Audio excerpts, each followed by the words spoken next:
So, Mark, if they were going to do a movie on the origin of the Festive Foreign Film Fans podcast, who do you think they'd get to play us?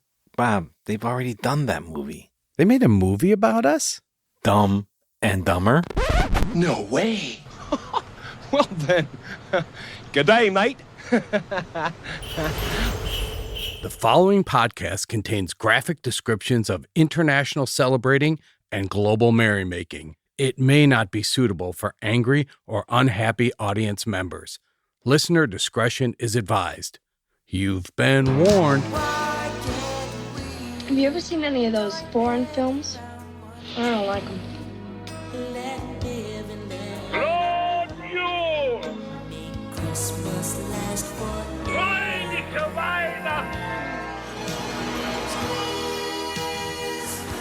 Some are born great, others achieve greatness, and some watch Christmas movies.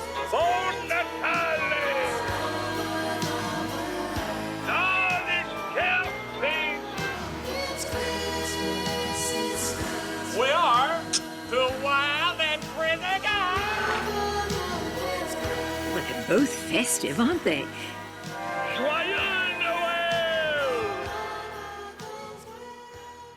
And we are the Festive Foreign Film Fans. Well, hey, Mark. Hey, Bob. Hey, you know what this is?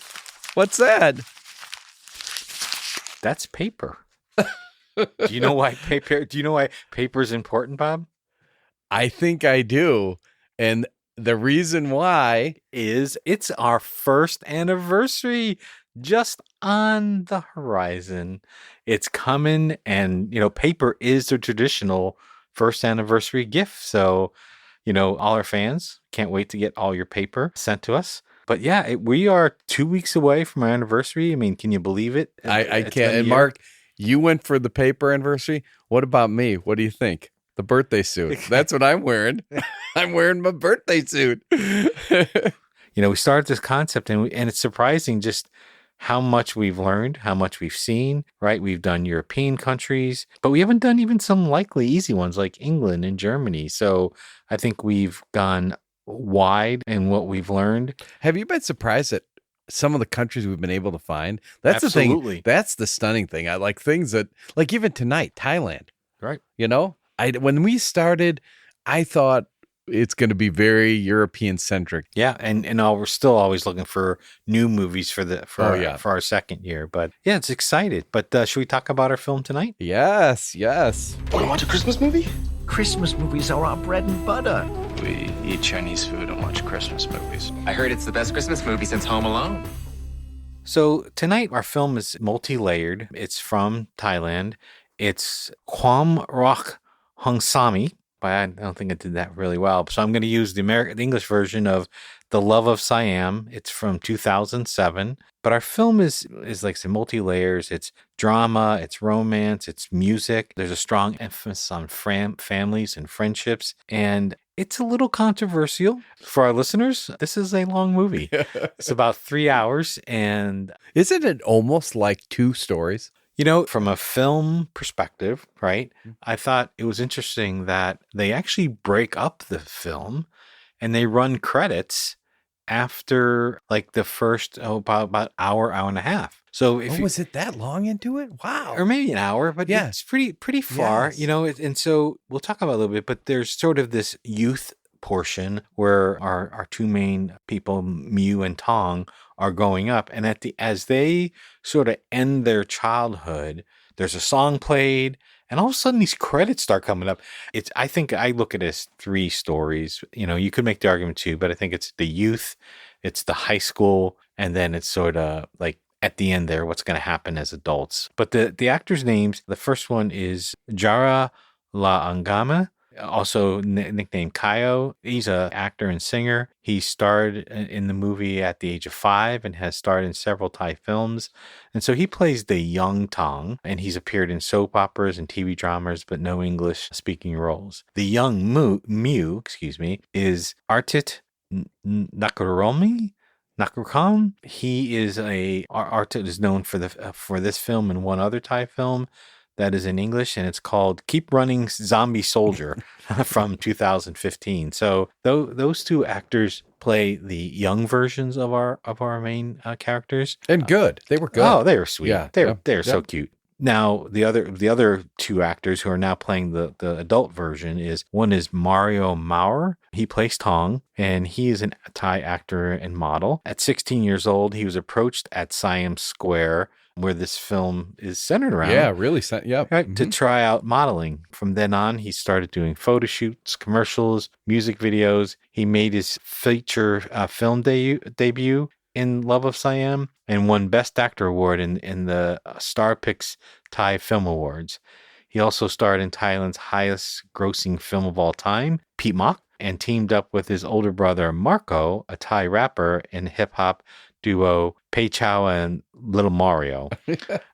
But they've not appeared in any English-speaking film. So, you know what this reminds me? His story reminds me of Ashton Kutcher.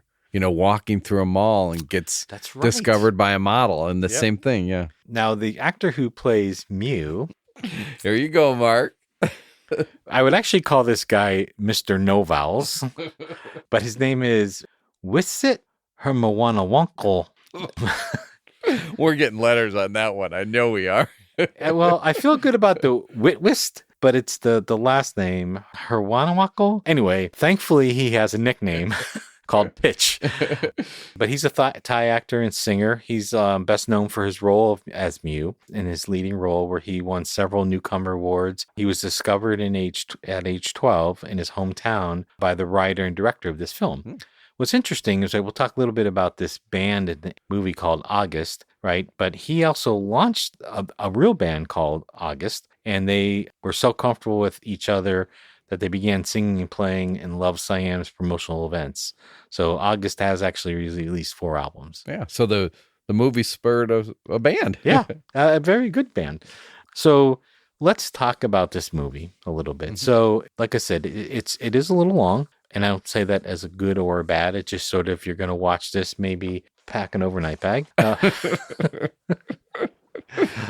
But the movie, as Bob said, break it in 3 pieces. And here's how it starts. So Mew and Tong live in a neighborhood together. We see Mew being dropped off at his grandmother's. His dad is dropping him off there. There's never ever mention of a mom in the movie about Mew, but he's clearly not wanting to be there. Doesn't understand why he has to be there. And the grandmother says, well, you're here to take care of me. And he's sitting on sort of the steps of the house, and he's sort of forlorn about, being stuck with grandma. And he's just sitting there, and all of a sudden a piece of gum falls from the sky and gets stuck in his hair. And that's because Tong and his sister Tang were up in the window, and Tang was trying to teach Tong how to blow a bubble, and this piece of gum goes flying out, right? And so Mew goes in, and he's crying, and he's telling his grandma to help him, but eventually they become friends. Right.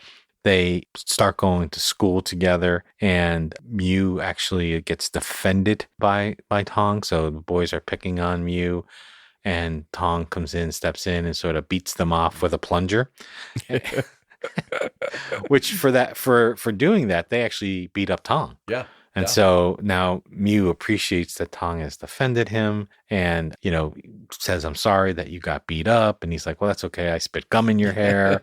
And so they're like, oh, we're even now. Yeah, everything's good. So they start developing this friendship. Tong's parents, there's a mom and dad, and I said there's a sister, Tang, and they decide to go on a trip. They're going to go to Chiang Mai to go on a little trip as a family. The dad has a business trip, and they're going off together, and they do. And so they go off. The daughter, Tang, wants to stay a little bit longer, right? So can I stay longer with my friends? The mom says no. Then the dad says yes, right? And so they go off into this trip, and they come back. It's really kind of cute that Tong brought Mew a little gift. It's like a little Santa Claus. I think about the head being like a coconut.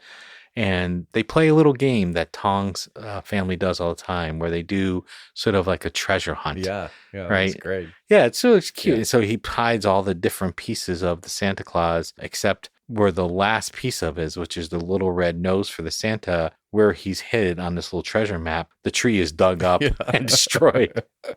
So unfortunately, Mew has this gift that he's not really fully complete, but it's the thought that counts. Yeah. But then the mom and dad are waiting for Tang to come back, and the days pass, and she calls, "Are you coming back now? Just a few more days." But ultimately, Tang doesn't come back.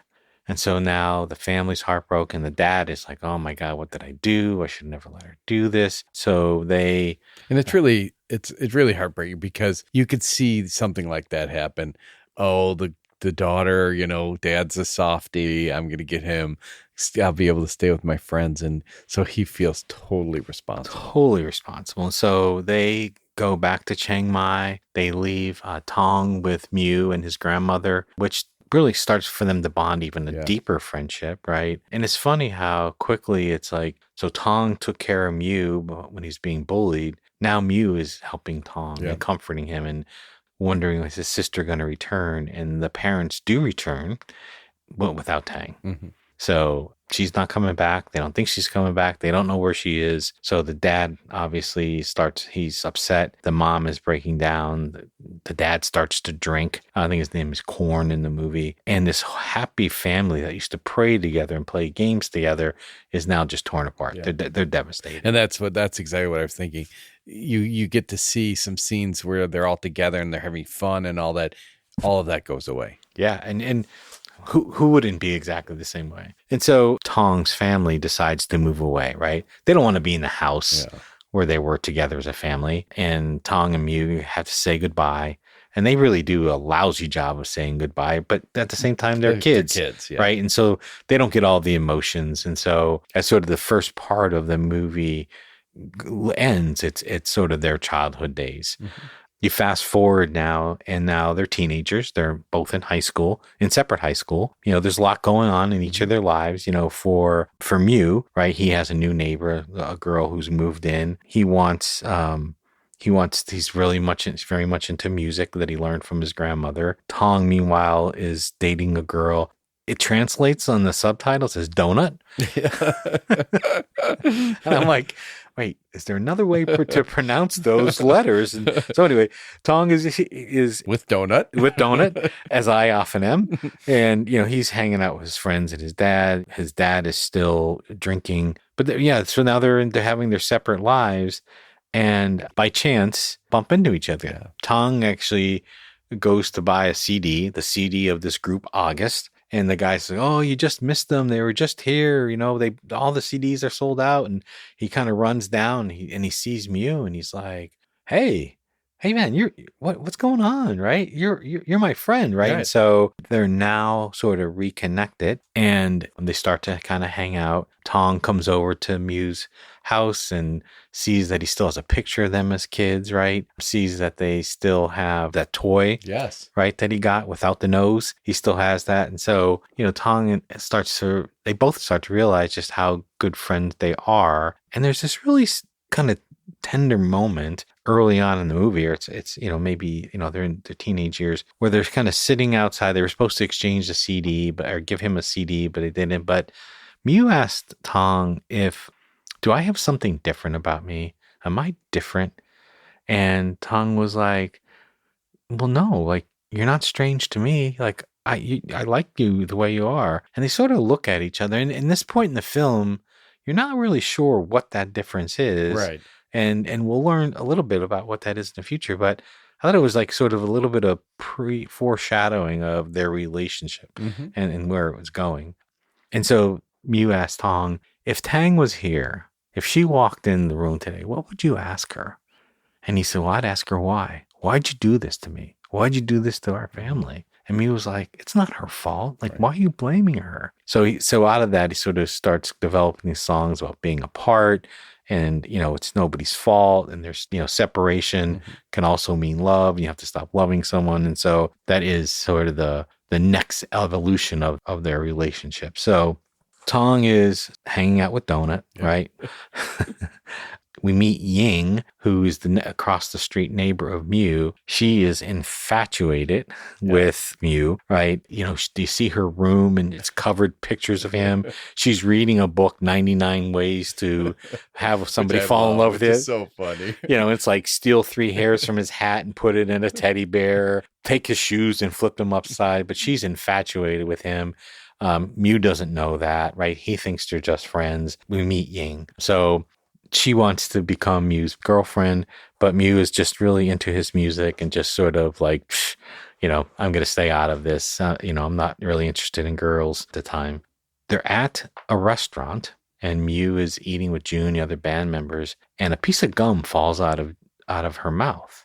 And Mew looks at her and just starts, you know, you wonder like, why is he staring at her? Well, he really looks at June and says, wow, that looks a lot like Tang.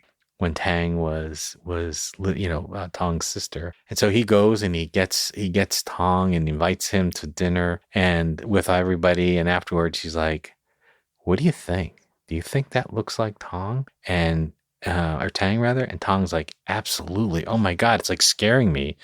And they both agree that Tang looks like, or that June looks like Tang. They bring in Tong's mother and says, look, you know, dad is drinking. He won't eat. He won't take his medicine. You know, what if we hired June? What if we had June pretend like she was Tang and to bring like that she came back to maybe make dad feel better? And the mom was like, yeah, maybe it'll work. Right. And so now I have to ask you, Stabby. Yeah. At some point, did you think it was going to turn out that she was the sister? Yes. I thought that too. There's a place later on where June, who's now saying she's Tang, they're looking at photo albums. And the dad, who again buys into it, that this is his long lost daughter, says, well, what's this? And what's this? Like, why does Tong have a black eye? Oh, he got hit in the face with a soccer ball. Why this and stuff? And the mom was like listening. She's like, how did you know about that? How do you know that's what happened? She's like, oh, I just made it up. I just made up what you wanted to hear. And I like at that moment, I literally paused and like, wait a minute. Is something going to happen here? But yeah, there was multiple times where I thought, well, maybe that's it. Well, that's exactly how, and it's never resolved. No, it's not. But But anyway, I'd be curious if you think it, you know, because maybe you have a different take on it. Yeah. So she starts coming over. She starts interacting. The dad is improving. He's responding. He's eating. Right. They're praying together. They do a little treasure hunt thing again. Mm-hmm. Right. Although June was like, why do I have all these little pieces of paper in my thing? And so Tong has to explain like, that's just what we do. You know, next time play along, etc. But they decide, why don't we have a party to welcome Tang back in, right? And so they have this party. The mom's doesn't think it's a really good idea because they know it's not her. Right. So there's a lot of these awkward moments. And during that party, Mew and the August band said, hey, we're going to sing a song. It's our new love song. We'd never played it before. And start singing this beautiful love song about being separated and being in love. And June is like looking at Mew, who's looking at Tong singing, right? I love good acting where it's like, without saying a word, her face looks just like, oh, I'm starting to put this all together. And so song's done, they're cleaning up, and Tong and Mew are out in the backyard. Everyone's gone, they're talking. And Mew said, look, I couldn't have written that song I could never write a love song unless I'm in love. And now I'm in love. And they embrace, they kiss. The mom sees it. Yes. Right. Which from her perspective is like, oh my God, I've lost my daughter.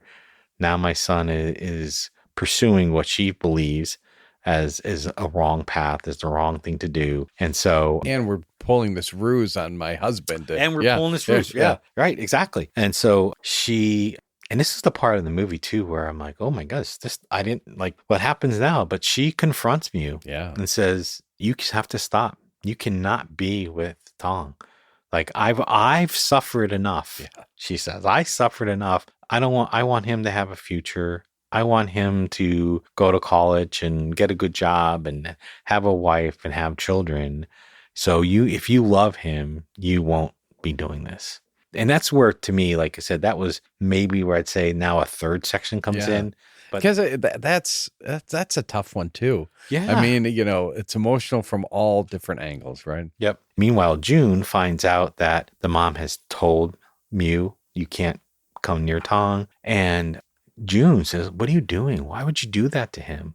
You shouldn't do that. I mean, this is your son. Right. You love him. You should be happy for him. You should want good things to happen for him. And there's this scene then where she tells June, like, who do you think you are? You're not part of our family. You don't belong here. You're nobody. The dad overhears that. Yeah. So now there's this, wait a minute, is this ruse over? Not sure, but there's this big fight. We're getting to parts of the film at the end here where what's going to happen now, right? We have Donut who wants to be with Tong. Ying wants to be with Mew. Mew wants to be with Tong. Tong's not sure where he wants to be. The mom is angry, and God bless the dad. He's still drinking. And I would say too, that mom, the world's best wife ever. Oh my gosh, yeah, sticking with him and working so hard and holding everything together. It's unbelievable. It's just unbelievable. Although you do see he improves. Yeah. Oh yeah, totally. When she comes back as Yang, as Tang rather, right? I think he has hope, right? Yeah. I mean, and I think there's something where there's love, there's hope, or what I think is one of the phrases Mew uses in his song. Yeah. And so that's what he has. He has hope right now. But after that, he sort of takes it. He sort of starts going and drinking heavily. I think you think in the movie he might be figuring something out. Yeah. And also with Tang, his friends confront him and ask him, "Are you gay?" Mm-hmm. And he's like, "No. Why would you say that?" And he thinks Ying has told him. She denies it, but now Tang has this emotional moment where he's like, nobody will love me because I don't even know who I am. Right. And so Tang goes back home and he's decorating the Christmas tree with his mom, and the mom is still sort of unclear about how she feels about what his choices are. And Tong brings out two ornaments, a male ornament and a female ornament, and asks his mom, do you like this one here or this one here? This one here or this one here? And he's holding both, and she's like, well, which one do you like? He says, well, I'm afraid I'm going to have the wrong answer. Right? Which is sort of like, and there's just this great pause where it's like, oh, I know. Well done. She tells him, like, choose what's best for yourself. And so he hangs the male ornament on the tree, which is sort of this huge step forward, right? But he still hasn't resolved things with Mew yet. Mm-hmm. And so Ying and Tong have become friends, right? She convinces him that she had nothing to do with telling people he was gay. Right. So they're going shopping, and they see that figurine that he had bought earlier, and Ying convinces the shop owner to sell just the red nose. And so they buy it, and it's the night of the big Christmas festival. And there's also a couple side there too where Mew is so depressed he doesn't want to play with the band, but then he does come back and plays with the band. And so at the end, it kind of culminates with the Christmas festival. Mm-hmm. The August band is up there, and they're going to be playing some music, and Mew is on stage. Ying is with Tong. They're watching the songs playing, and it's like Mew's song, says it's, if life is a melody, then you must be the lyrics, right? And sort of there's that engagement, and that's when Ying really realizes, like, Mew loves Tong, Tong loves Mew, and the show is over, and Mew and Tong meet up in the back, and he gives him the gift. But what's really interesting is Tong says to Mew, like, I can't be your boyfriend. I won't be your boyfriend, but that doesn't mean I don't love you. And you're sort of like, well, gosh, that wasn't the happy ending I wanted. Yeah. But it's a real moment, it right? Is. And I think it's a cultural moment. Right. Yeah. Right. And they both seem comfortable with it, right? They look at each other. And so that happens. But then one of the things that happened when June, so this is sort of how I have closure with June. Mm-hmm. I might be wrong. So before June left, right, because she's done playing the facade on the dad with the mom, she gave Tong an envelope. And in the envelope, right, it turns out to be a series of clues and messages. And so the mom starts and goes to the cabinet and gets the first message. And, the messages are, hey, life is tough, right? You make mistakes. The next one's like, you get new opportunities, make sure you take advantage of it. The next one is, thank you for everything, right? I never really had a family before, and now I have this family. And at the end, in the final clue takes her to an envelope where there's a picture. And it's a picture of when it's of Tong and of mom and dad when they were in Chiang Mai. And the dad goes like, oh, I remember that picture. That's after we lost Tang. And the mom goes, no, she took the picture. Yeah. And you were so proud of her because she knew how to use the camera. And he starts to remember. And the wife sort of turns to him and says, corn. And he goes, I know.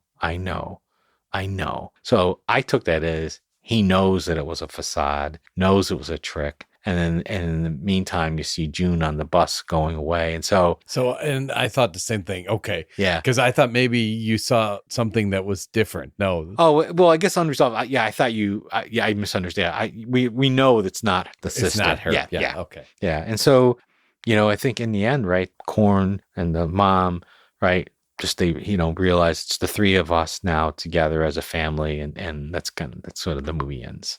What do you think? Do you think it's festive? Yeah, so that's an interesting. I was trying to think because we've talked through the whole movie, and there's Christmas there. I mean, the Christmas festival, that Siam Square and all that, but we don't really talk about Christmas at all in the whole discussion. Yeah. So, and even the figuring he gives us is a Santa, right? But is it festive? I don't know. Yeah. I mean, only because typically when we talk about, there are more elements in the story that somehow Christmas comes into play. This very much, it was in the background. Yeah. Yeah, I agree. It really wasn't much about, in fact, I would say there's a little bit in the very beginning where when they're looking for the missing sister, they miss Tong's Christmas pageant. So there's a little bit of mention there, but quite honestly, you could take out that piece of it and the movie still stands on its own. So I don't think it was festive. Yeah, I don't think it was either. Although I think they were trying to tie elements of Christmas. So it kept coming up, right? At various spots, but it's very much window dressing. How did you feel after watching the movie? I enjoyed the movie only because it went in a lot of different directions I didn't anticipate. Yeah. The whole loss of the sister and the impact that I didn't see that coming. Then Mew becoming like a boy band, a lead singer. I mean, that threw me for a loop. And then the relationship, the love, and that I didn't see necessarily.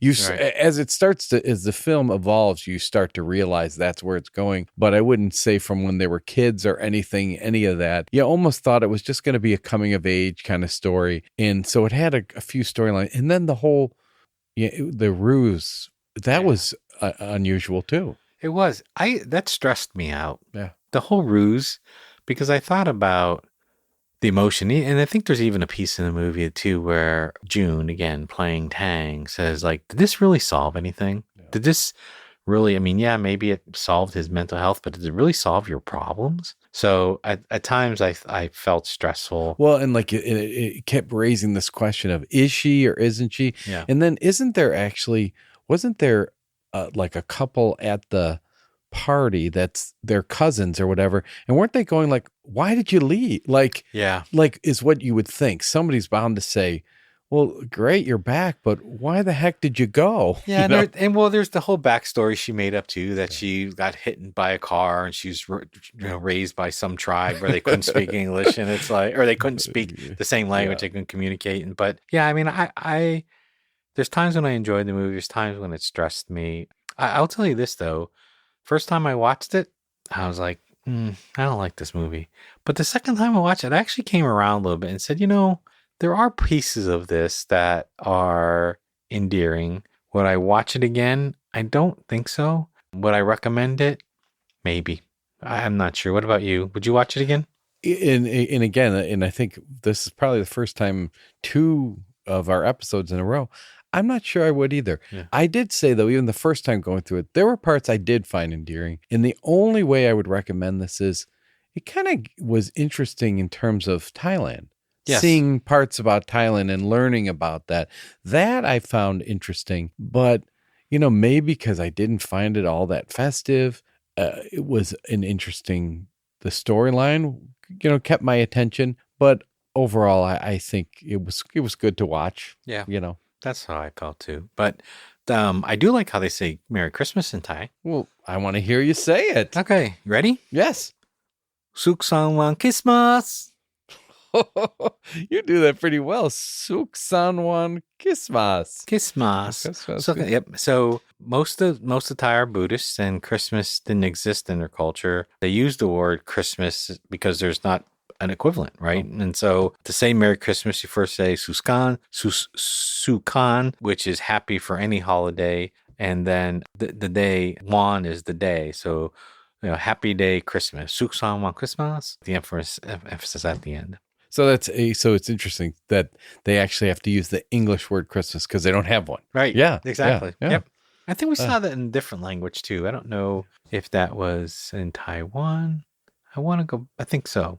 So if they're mainly Buddhists and they don't have a word for Christmas, do they have customs? Do they? There's none. Let's move on. No. What a setup. Yeah, they actually the Christmas celebrations there tend to combine Western and local customs. They're predominantly observe Buddhist traditions, right? The culture shines through in their local approach to the holiday. Many Thai will celebrate Christmas, but incorporate Buddhist traditions. And if you think about it, right, the central message of Christmas, peace on earth, goodwill to man, or goodwill to all, I should say, not man, right? That's very much in the Buddhist tradition of peace and love amongst one another. So in some ways, they're carrying through some of this togetherness and love and generosity as part of their Buddhist traditions. They do recognize Jesus, though, as a prophet, as I think they would say, as a high Bodhisattva, meaning a manifestation of an enlightened mind, reflecting on his compassion and his understanding. Some accounts even have Jesus may have traveled to the East where he learned about Buddhism, right? Which I find that interesting. Yeah, and I don't know. I think I've heard that before. And haven't you heard that there's some theories that he also met Muhammad? Yes. Yeah, I have. Because isn't there a period of Jesus's life that he's gone, or there's no accounts of what he was doing? Right. Yeah, I mean, wouldn't that be kind of a cool thing to imagine, though, of Buddha, Muhammad, and Jesus sitting down? Yes. I mean, yeah. Well, I love what you just described, that you have a religion that says, we don't recognize Jesus as the Son of God, but we recognize him as the qualities and an enlightened mind. And we have no problem with, if you want to celebrate that individual, even though you're a Buddhist, right? Yeah, well, they even go that for Santa Claus too, right? They look at Santa Claus was a humble man who brought joy to children through his acts of selflessness and compassion. Selflessness and compassion are core for a Buddhist belief. So I found this information to be very interesting about how that just because I call something one thing doesn't mean I can't believe, or I don't call something, I can't believe in what it really stands for. So yeah, Mark, we're closet Buddhists. I look like Buddha. There's a province in Thailand where a herd of elephants deliver Christmas presents to children. Oh, yep. This is an annual tradition where the elephants are all dressed as Santa. They go to the local schools where the students line up and get their gifts. In Thailand, elephants represent strength and loyalty and are the national animal of Thailand. You also see elephants represented in nativity scenes. Oh my from God. Thailand. I'd love to see a picture of that. The Would elephants you? dressed like Santa. Yeah. Well, you know what? Next year at your house, that could be the lawn ornament. So I'm going to have my nativity scene's going to have some of those Native American elements. I think a bison in there. Now I got a elephant. Don't forget about the goats. Yeah. Oh yeah. I think goats can cross multiple cultures, I think, as we learned. In the northeast province of Sakan Nakhon, there's a beautiful Christmas star parade on Christmas Eve, which represents the historical Banarai neighborhood. The architecture of many of the homes in the area are unusual for Thailand, having been influenced by the Vietnamese and European colonies. So that's probably why they're Christian then, because they probably came from other places. That's right. The parade is about 200 illuminated floats that are huge, colorful ornaments, plus a beautiful nativity cave scene painted in the front of the star. The floats also broadcast Christmas carols as the parade is kind of moving on, and you'll see Santa Claus and you'll see angels. The atmosphere is sort of just all these locals together. It must be a sight to see with all those floats. Yeah, it sounds like nobody's watching the parade. Everyone's in the parade. In a parade. Guess what? They even have music in Thailand too. Christmas music? Yes. This calls for some Christmas music. Yes, this Christmas music. What kind of Christmas music is that? The least you could do is play some Christmas music. And now back to Christmas music. Is it by August? It is not by us, but wouldn't that have been something? I know, that would have been great. But yeah, let's take a listen to the song.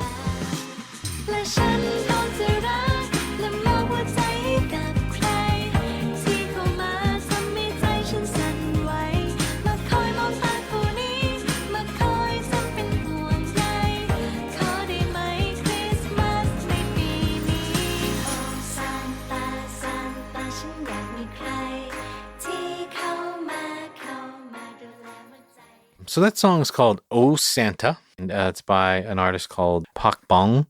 She released the song in 2021. There's not a lot of traditional songs from Thailand. They mostly have cover versions of Western songs. Which is what you'd expect, right? Which is what you expect, yeah.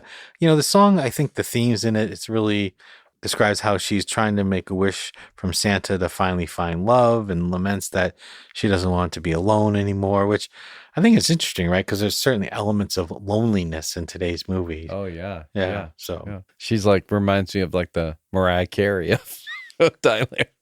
Pakong? Yes. So, Bob, interesting movie tonight, right? And again, it's mostly a Buddhist country. Only 1% of Thais are Christian. Not that you have to be Christian to celebrate Christmas, but others, they've adopted a lot of our Western customs. There's others who have friends and family who marry into families that bring Christmas traditions, right? But I'm just curious, when there's festive celebrations happening that are around Christmas that have no ties to the meaning of Christmas, I think you and I are both raised and are practicing Catholics. Are you offended by the fact that maybe the reason for the season, as you see on many stickers on cars, are you offended when everything is focused on the decorations, the gifts, gift giving, the time off? I'm trying to think, would I have answered this differently if we wouldn't have talked about that custom with the Buddhists? Because I'm thinking now, I just love their recognition that hey, you know what? Jesus represents compassion and love, and Santa bringing joy and happiness. And that's what we celebrate and believe too. So we can celebrate. So we all enjoy the festiveness, right, the lights, the colors, but I'm not so sure maybe they're not recognizing, they're not saying this is Jesus's birth, right, that we're celebrating, but we're celebrating maybe what Jesus represents or what he stands for. So I think I think I may have answered it differently if I hadn't thought about that now. Yeah, I'm with you. I don't think you have to name it, right? In fact, right, actions speak louder than words. And so I think where there is the spirit of Christmas, I'm good with it. Yeah. Right. Yeah. And so, I think I agree with you there. Getting late. Let's end with a quote. There's a beauty when it's Christmas. All the world is different then. There's no place for petty hatred in the hearts and minds of men and women. I love that. I love it because I think that was probably at the end what Tong and Mew were thinking, That's right. Yeah, there's a beauty here. There's no place for petty hatred. We love each other, but maybe we can't be together. Right. Exactly. So I can't wait. Another couple weeks. We're going to be celebrating our anniversary. Get your tux out. Get it pressed. It's going to be tux. There's going to be champagne. There's going to be a parade. And then, no, there's not. I want Jake to have two, beautiful women on each arm. No, I'm looking forward to it, Bob. It was a great evening to review another film and Yeah, we're going to come. Send in your votes. Yes, we want to hear from you. Have a great night, everyone. Thank you. Actually, we're done. Done. It's over. It's over. It's over, kaput, finito. It's over. It's over. It's over. This has been a Way Sound Studio production. And sound engineering on our show is by Jake Fontana.